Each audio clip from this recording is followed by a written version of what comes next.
Welcome to the Forensicsworld podcast. This is Will Dodds, and I'm a forensic investigator slash CSI and was so for about 15 years of my 22-year policing career. This is, as I said, episode 3. I hope you enjoyed episode 2. And today we're going to talk about a very common question that I get. It is all revolves around career pathing and how did I become a CSI or a forensic investigator. We're going to go through a little bit of my background in that sense, not to repeat myself from episode 1, but we'll talk about some other aspects of the career pathing. And then we're going to talk a little bit about what you can do if you have aspirations to become a CSI, a forensic investigator. All right, so as I mentioned a couple of these things before, my education at university was in teaching. I got an education degree, and my specialty areas were earth science, geology, geography, phys ed, some history, and ended up teaching kind of a mixed bag for about 6 years to varying levels in 8th grade right through grade 12. Moved from Kamloops down to Victoria and was in need of a job and thought of policing as a career, so applied to policing, got into the police academy and learned the basics of the law, control tactics, firearms, that type of thing, the basics of police work. Nothing in forensics yet though. As I started my policing career, I did develop an interest in first off collision investigation, and then it was a natural progression into the forensic sciences. And how I pursued that interest was pretty straightforward. I spent a lot of time learning on my own.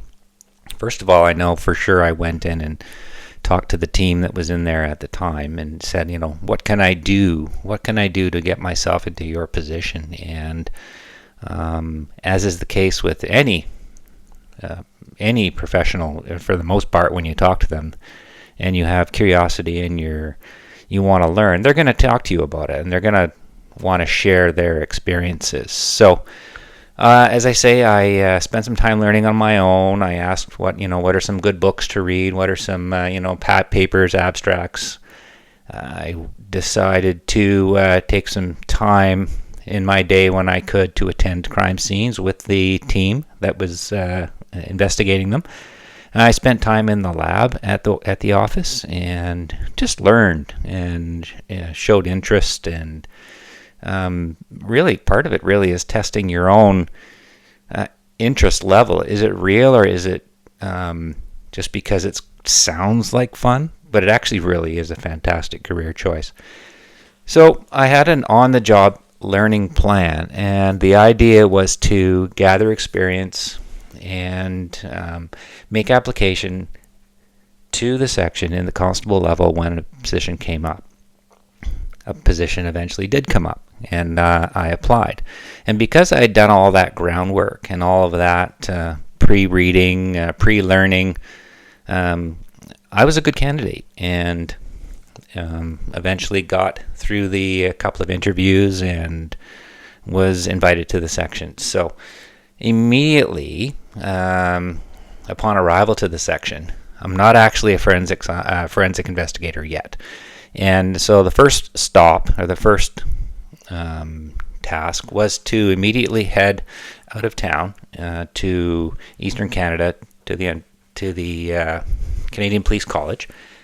And I attended a 3-month-long basic forensics course where we covered a lot of fingerprint work, a lot of basic forensics, investigative techniques, a lot of photography, a lot of basic stuff that provided a fantastic groundwork for what was to come. And I must say it was some challenging times, and there were some tough days.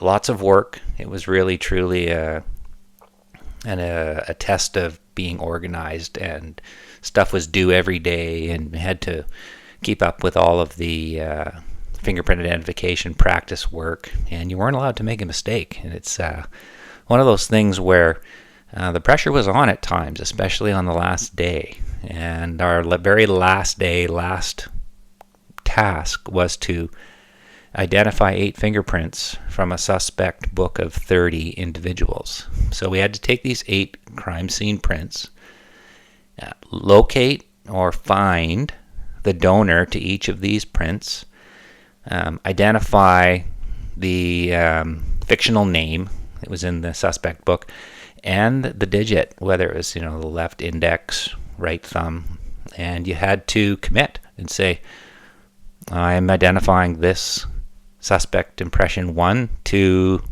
so-and-so right thumb, and you had to document that properly, and you couldn't make an error. And I must say, one of the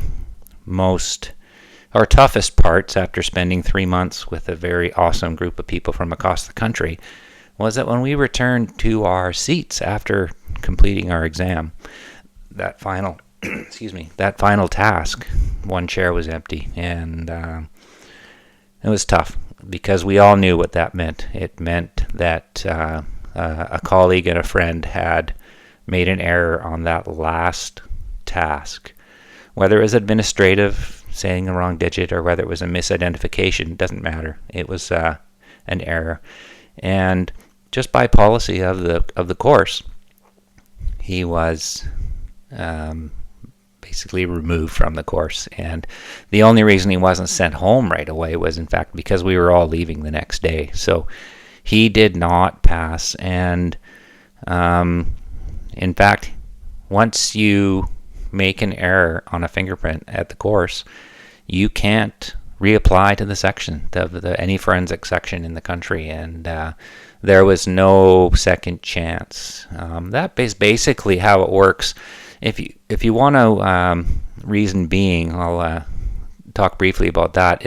If you go to court and defense is going to ask you a question right away, have you ever made an error in a fingerprint identification? And if you say yes, only one during training, I was new, not good enough.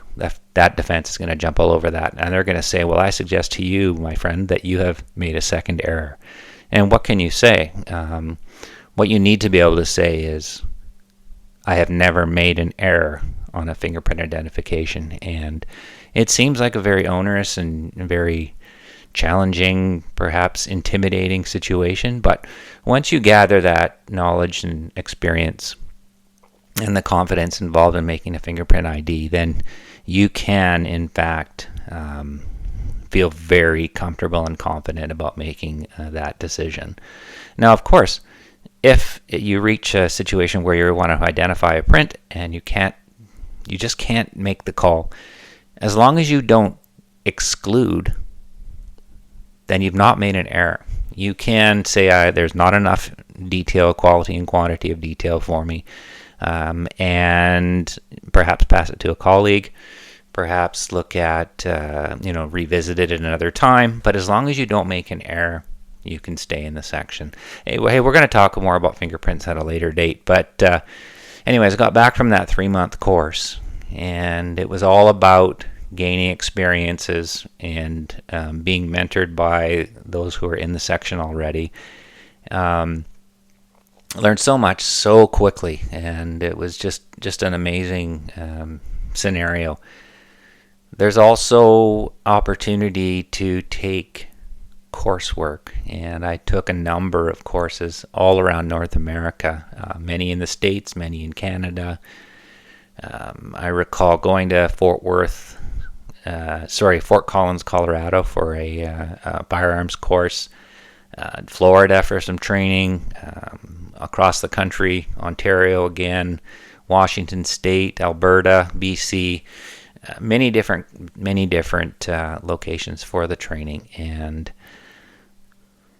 everyone in the section was trained in basic stuff, and as I mentioned in episode 1, I had an interest in entomology, so I took an entomology course as well, and that was through West Virginia University. So you really and truly gain your knowledge, training, and experience on the job, as well as you combine it with the more formal training and the certifications that you get. And interestingly enough, I did not take a single police-related, forensics-related, crime scene-related course before I became a police officer. Everything was done after I became a police officer, which kind of goes to some of the questions that you guys have about career pathing. So I think the first thing that you need to consider when you're looking at a career in CSI or forensic work is, where do you want to work? Where do you want to work? What's the location? Like, what city, what state, what province, what country? Where are you going to be? And the next question is, do you need to be a police officer first in order to become a CSI or forensic specialist? Now, I can speak to the Canadian experience, and it's going to be ever evolving. I know that in the United States there's some different career pathways, but it's really going to be up to you to reach out, and I really suggest this, is reach out to the police department in your area where you want to work and send an email to one of their forensic investigators. I have received numerous reach out emails from people over the years, and I reply to every single one. And where possible, if they're in town, I invite them to the lab. I say, let's go for coffee. Let's talk about how you get to where you want to be. And I really, really enjoy it. I know my colleagues enjoyed it. I can't imagine there would be anyone who wouldn't want to help someone else to reach their goals. Now, definitely you've got to be flexible, because who knows, if there's a murder or if there's a homicide, you're not going to get time with them right away. But with patience and a little bit of time, you'll get that face-to-face. And I think that's the best $2 you'd ever spend. Buy someone a coffee who's doing the job you want to do, and just talk their ear off. Ask them questions. It's a great way to learn, a great way to figure out a path for you. Full-time, part-time, in lab, out lab, in the field, at crime scenes. Decide what you want to do. Are you interested in full-time lab work? If so, there's a very good chance that you do not need to become a police officer first. Now, and getting back to my earlier comment about, do you need to be a police officer first to be a CSI, a forensic investigator? Well, that's going to depend on where you are, and it's going to depend on your department. And I know there are civilian CSI positions out there, and I will say in Canada, the vast majority, if not all, people who investigate crime scenes or attend crime scenes are police. And there's reasons for that, and we can discuss those later on another pod perhaps. But it has to do with court and privacy issues, and making sure that they are able to fulfill their duties legally. And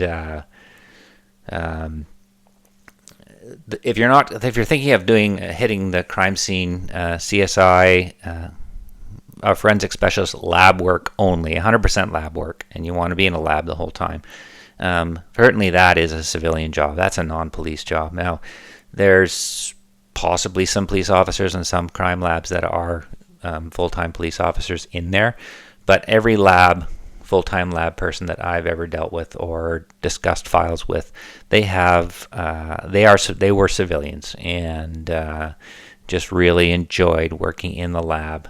Sometimes we would send exhibits to them. Sometimes it would be blood work, DNA analysis, any number of things. So really and truly, decide where you want to work.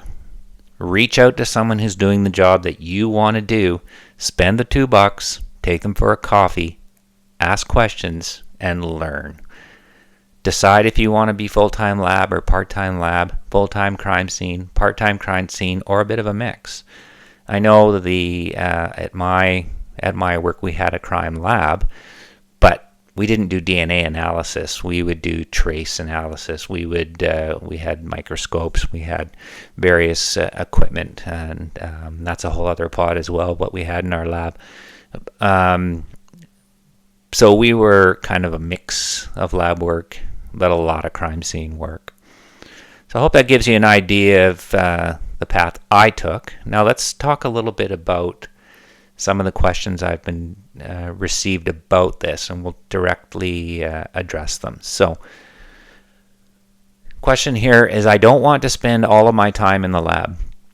Do you have any specialty recommendations? Well, I would say for certain, you go with what you're interested in.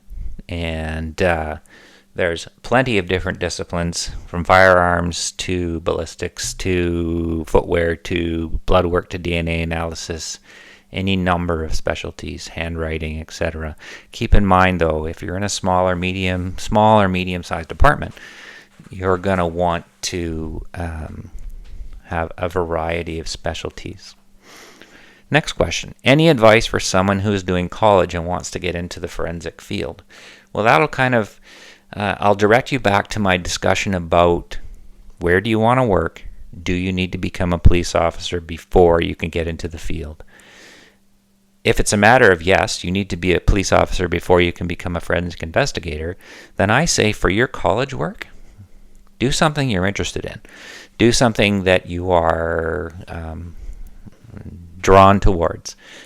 You want to start something and you want to finish something. And the process for becoming a police officer is similar, although similar from place to place. I mean, there's all the various steps that you have to go through.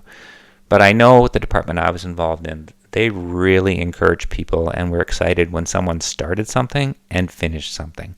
Whether it was a trade training, whether it was a college, whether it was a university degree, a certificate program. It was, I've started this and I've finished this. And then that shows a little bit of gumption on the part of that person. So if you're doing college and you really want to do, say, criminology or forensic science degree, go for it. But I also will say, go with something that you're interested in. Next question. How do I get a job after getting a degree? Well, you just simply make application to the departments that you want to work at, or perhaps a forensics lab if you've taken the appropriate training to get there. Next question. Can I step into forensics if I'm a physiotherapist? Well, you can make a career jump. Absolutely. I taught school. I moved to policing. I was thrilled with the choice. As much as I loved teaching, I truly, truly loved policing and the career path that I chose. Go with what you want to do. Next question. What kind of degree work do you need to get into the field of forensics? Well, again, it's sort of a repeat to the last, but decide where you want to work. Determine if you need to be a police officer before you can reach your goal. And make the appropriate decisions. Keep in mind as well, I did not take a single forensics or crime scene related course in any of my university training, period.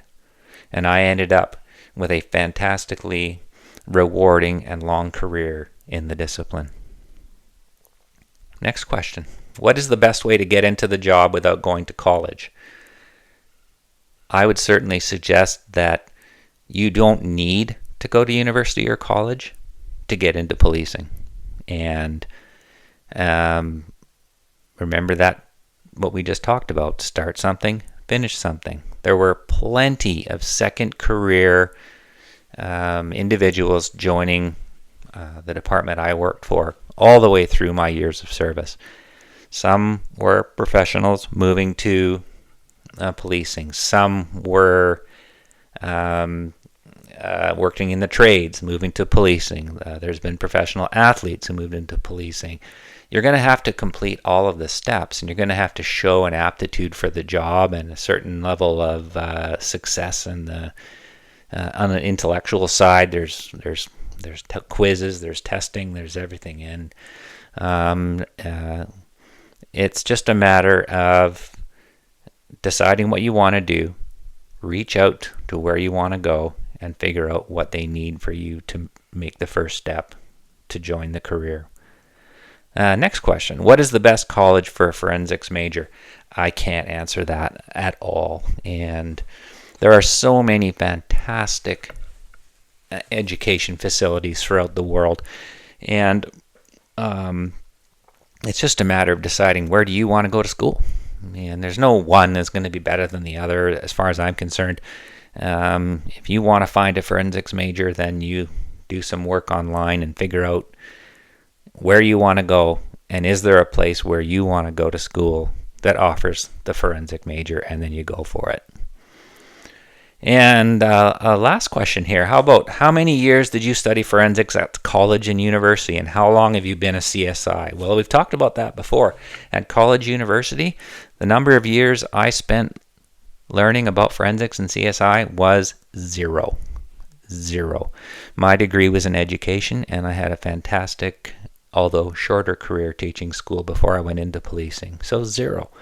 And how long have I been a CSI? Well, I was officially involved in collision reconstruction investigation, crime scene investigation, and forensic specialist work for approximately 20 of my 22 years of service, and specifically in the forensics section for about 14 years. And the added 6 or so was in various capacities doing crash investigation and reconstruction. So I hope that gave you all some idea about career pathing, and hopefully it answered a number of your questions. It certainly was fun to go through the process, and I would encourage you, if you have any other questions or follow-up discussions or thoughts, to drop me a line. You can do it through the Instagram, through DM. You can comment on the Spotify episode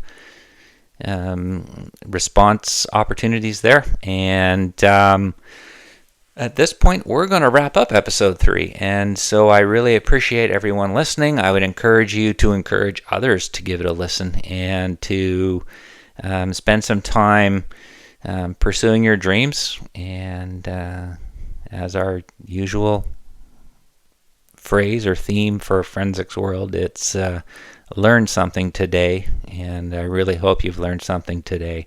I appreciate you spending the time, and we'll look forward to next time. And until then,